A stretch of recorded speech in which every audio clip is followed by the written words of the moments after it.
Salut à tous, bienvenue à la partie 2 de la correction du devoir à maison numéro 2 pour le bac 1S. Alors, on s'était arrêté à la question 5. Maintenant, on va passer à la question 6. On considère la fonction h définie par h de x est égal à 3 racine carrée de x plus 2 sur 2 racine carrée de x plus 1 moins 1. Alors, petit a, vérifier que d de h égale à moins 2,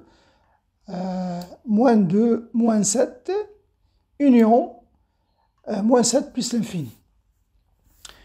Et que pour tout x dans le dh, h de x est égal à g rang f de x. Bien, alors on a h de x qui est égal à 3 racine carrée de x plus 2 sur 2 racine carrée de x plus 2 moins 1. Alors d de h, c'est tous les x qui appartiennent à R, tels que, alors il y a ici deux conditions exigées, telles que 2x racine carrée de x plus 2 moins 1 doit être différent de 0, et x plus 2 doit être supérieur ou égal à 0. Alors pour résoudre cette inégalité, eh bien cette inéquation, x plus 2 est supérieur ou égal à 0, cela est équivalent à dire que x est supérieur ou égal à moins 2. Ça, c'est premièrement. Pour la deuxième condition, ici, on va dire que 2 racine carrée de x plus 2 moins 1 égale à 0. On va résoudre cette équation. Cela est équivalent à dire que 2 racine carrée de x plus 2 égale à 1. Cela est équivalent à dire que 4x plus 2, là j'ai mis le taux au carré, égale à 1 au carré égale à 1. Et donc cela est équivalent à dire que 4x plus 8 égale à 1. Et cela est équivalent à dire que 4x égale à moins 7. Et cela est équivalent à dire que x égale à moins 7 sur 4. Bien, maintenant, on peut écrire d de h. C'est tous les x qui appartiennent à R, tels que x doit être supérieur ou égal à moins 2, et x est différent de moins 7, doit être différent de moins 7 sur 4. Eh bien, ça vaut aussi moins 2 jusqu'à moins 7 sur 4, ouvert, union, moins 7 sur 4, plus l'infini. Voilà ce qui est montré. Maintenant, on va voir,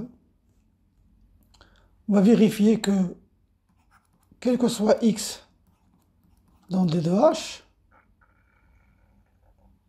alors on a h de x qui est égal à 3 racine carrée de x plus 2 sur 2 racine carrée de x plus 2 moins 1. Et bien ça c'est 3 f de x sur 2 f de x moins 1. Et ça aussi c'est l'expression de g de f de x qui est égal à g rang f de x. Voilà. Et sachant aussi que d de g est inclus dans f2 de d de f. Donc ça ne pose pas de problème. Après, ici, on nous demande de déterminer graphiquement f de moins 2, moins 7 sur 4, et de f de moins 7 sur 4 plus l'infini. Alors, on va voir ça graphiquement. ce que ça donne. Alors, tout d'abord ici, l'intervalle, c'est moins 2. Ici, moins 7 sur 4. C'est cet intervalle-là. Alors, vous voyez que si je calcule l'image de f de moins 7 sur 4, ça vaut 1 sur 2. Vous pouvez vérifier, hein, c'est la racine carrée de moins 7 sur 4, plus 2, c'est 1 sur 4. La racine carrée de 1 sur 4, c'est 1 demi. Et donc, là, on voit que tous les éléments de l'intervalle moins 7, leurs images, vont se retrouver ici. Ça, c'est 1 demi. Tous les éléments de cet intervalle se trouvent dans 0, 1 demi. Alors, on peut dire que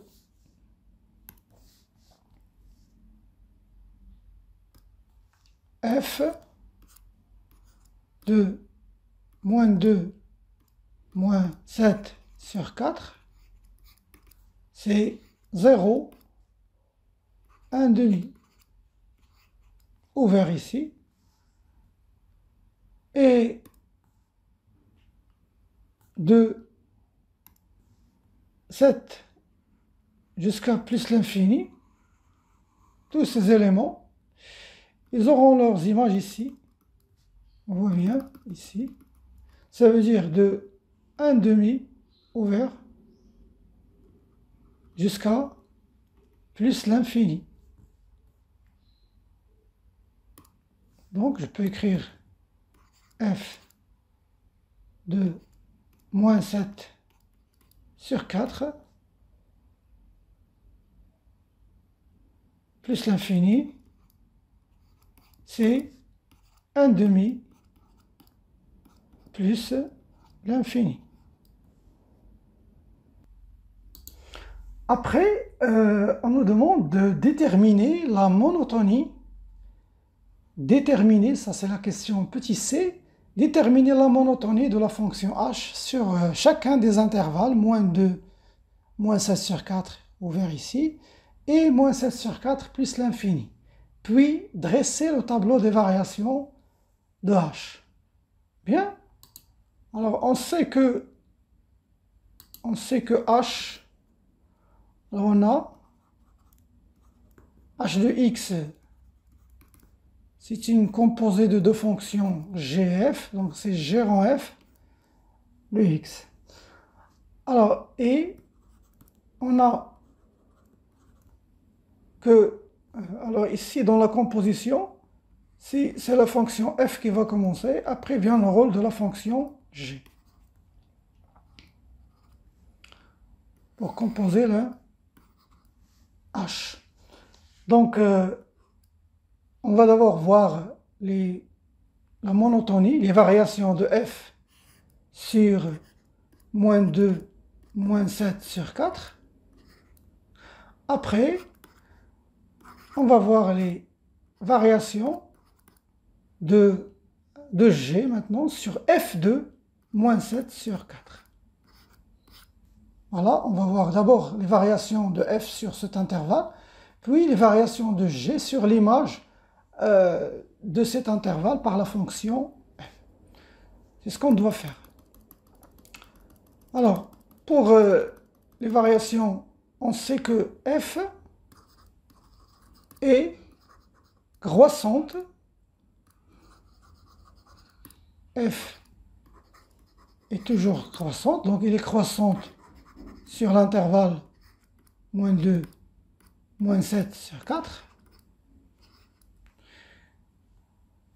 Et G, regardez l'image, on sait que, d'après la question précédente, on sait que l'image de f2 moins 2 moins 7 sur 4, c'était 0, 1 demi. Et on sait que G est toujours décroissante sur son domaine de définition. Et donc G est décroissante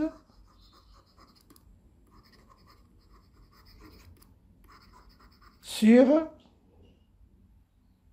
f de moins 2, moins 7 sur 4,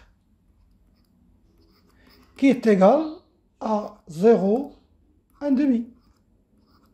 Donc, d'après les règles de la monotonie d'une composée, la première est croissante, deuxième est décroissante, donc H est décroissante. Donc, H est décroissante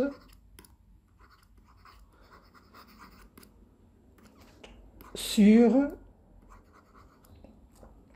moins 2, moins 7 sur 4. De même, on va faire la même chose. Et on a f, elle est toujours croissante, et croissante sur intervalle moins 7 sur 4 plus l'infini.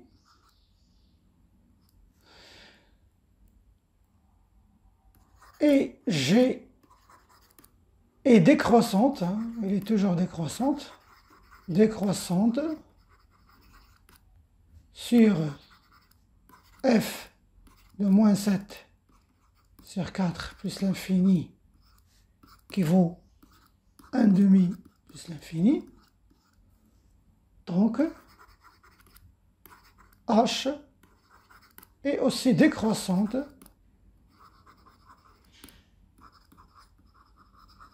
sur intervalle moins 7 sur 4 plus l'infini.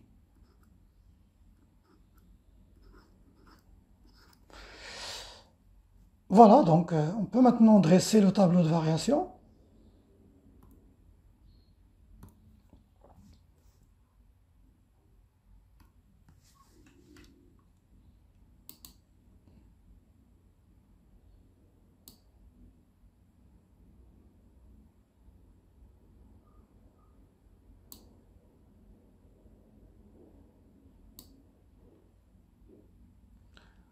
Le domaine de définition va être privé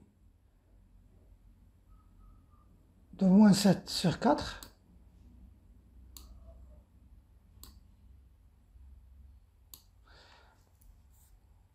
Donc ici de moins 2,